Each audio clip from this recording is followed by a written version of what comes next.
Mengubah nasib jomblo dan finansial dengan iman. Sedulur, pernahkah panjenengan bertanya-tanya mengapa matahari tidak pernah lupa terbit di timur?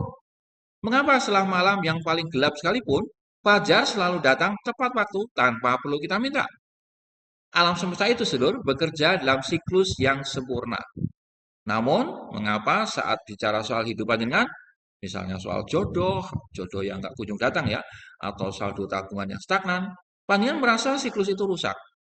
Nah, pada video ini kita akan bicara tentang rahasia besar di balik kesadaran atau awareness bahwa hidup panjenengan bukan sedang gagal kok, tetapi hanya sedang berada pada fase menanam. Apa maksudnya menanam?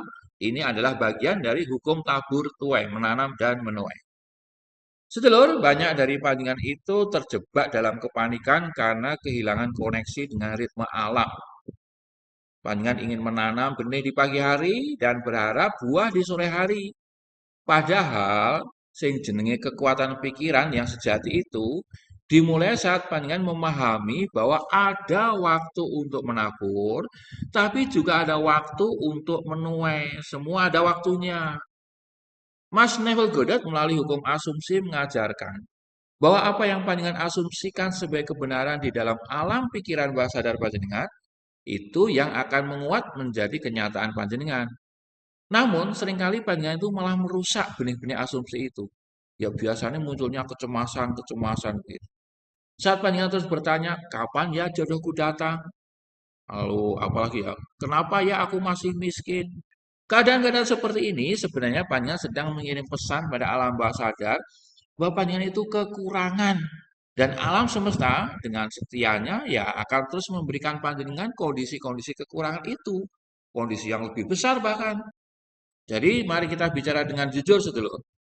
Mungkin saat ini panjenengan merasa sudah melakukan segalanya. Sudah ikut berbagai komunitas, ikut training ini, training itu, ikut pelatihan ini, pelatihan itu dengan banyak pelatih.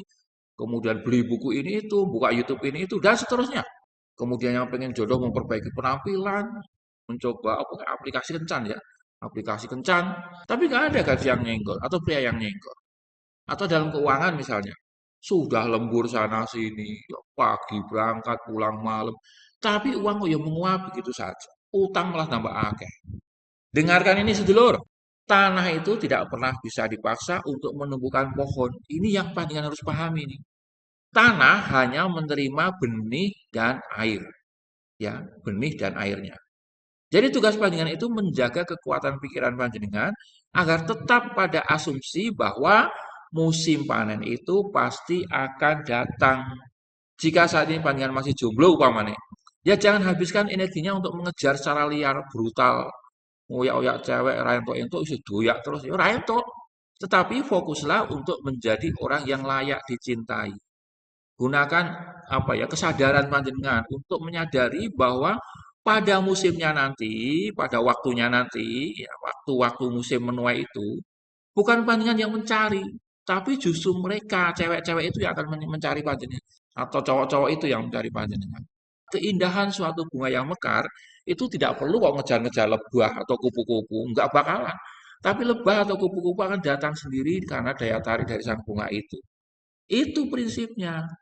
Nah, sebagai contoh, sebuah kisah tentang seorang pria yang saya sebut namanya Mas Adrian. Mas Adrian itu umurnya 35 tahun. Secara karir dia sangat mapan karena dia adalah kepala kas dari sebuah industri perbankan. Namun merasa sangat kesepian dia. Pegawai bank bisa kesepian juga ya. Selama 3 tahun, ia terobsesi mencari istri yang pas. Ia mendatangi setiap acara perjodohan, tapi dengan rasa putus asa. Hasilnya apa? Ya nihil lah. Merasa tertekan, merasa terpojok dengan energi Mas Adrian ini yang selalu mengejar, mengejar, mengejar. Suatu hari, entah dari mana, Mas Adrian ini belajar tentang kekuatan pikiran alam bawah sadar. Ia berhenti mencari secara fisik, moyo, nguber, dan mulai membangun asumsi di dalam kesadarannya. Ia mulai hidup seolah-olah ia sudah memiliki pasangan. Ya, seolah-olah sudah memiliki pasangan. Apa yang dia lakukan? Mas Adrian ini merapikan rumahnya untuk 2 orang. Maksudnya, dia merapikan rumahnya seolah-olah ada orang lain di situ, yaitu kekasihnya. Ia mulai rutin berolahraga untuk kesehatan dirinya sendiri. Bukan untuk menarik perhatian orang lain loh, tapi benar-benar karena dia mencintai dirinya sendiri. Mas Adrian melakukan hal-hal ini sebagai bukti imannya. Nah, apa yang terjadi? Nggak pakai lama. 6 bulan berikutnya, di sebuah seminar bisnis yang sama sekali tidak ada hubungannya dengan Kencan, jalan apa ya? Di daerah Kuningan itulah ya, Kuningan Jakarta. Ia bertemu dengan seorang wanita yang telah lama mengagumi dedikasi dan ketenangan Adrian itu dari jauh. Jadi perempuan ini ternyata diam-diam lama-lama suka sama Adrian. Nah, inilah musim panen dari Mas Adrian ini. Datang tepat ketika dia berhenti memaksa. Ya, berhenti memaksa, ngoyo, ngebet, berhenti, dan mulai mengasumsikan sebuah keberhasilan romantika. Itu kisahnya sih, Lur. Saya kenal sama Adrian ini kok. Jadi, hal yang sama juga berlaku pada keuangan panjenengan di sini. Jika panjenengan terus mengeluh tentang harga barang yang naik, gara-gara perang teluk, plastik munggah, oli munggah, bensin munggah. Nah, panjenengan kalau mengeluh terus, panjenengan sedang menyiram rumput liar di taman pikiran panjenengan. Kekuatan pikiran yang benar adalah tetap melakukan manajemen keuangan yang baik, tetap belajar keahlian-keahlian baru, dan tetap memberi. Ya, sedekah-sedekah itu penting juga, walaupun cuma sedikit. Tapi jangan pelit juga. Mengapa demikian? Karena dengan memberi itu adalah ekspresi atau bukti iman tertinggi bahwa panjenengan itu percaya bahwa sumber panjenengan tidak akan pernah habis. Ini adalah bentuk nyata dari kesadaran bahwa musim kemarau finansial panjenengan hanya sementara saja. Nah, sebagai penutup, para sedulur, untuk video pendek ini Pak Lang tegaskan. Ingat ya, para sedulur, alam semesta itu tidak pernah terburu-buru, blas, tidak pernah. Namun segalanya selesai tepat waktu. Ya, waktunya semesta, bukan waktunya panjenengan. Jadi jangan biarkan mata fisik panjenengan menipu kesadaran batin panjenengan.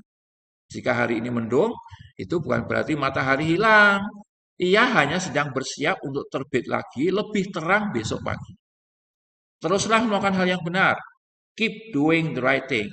Teruskanlah berasumsi bahwa versi terbaik dari hidup panjenengan sudah ada saat ini. Saat ini juga, sekarang juga. Karena saat panjenengan selaras dengan siklus alam bawah sadar, dunia tidak punya pilihan lain selain mewujudkan apa yang panjenengan inginkan. Itu rumusnya. Oke, di sini Pak Lang mengucapkan terima kasih. Tetaplah dalam kesadaran dan sampai jumpa di musim panen panjenengan. Salam seger waras.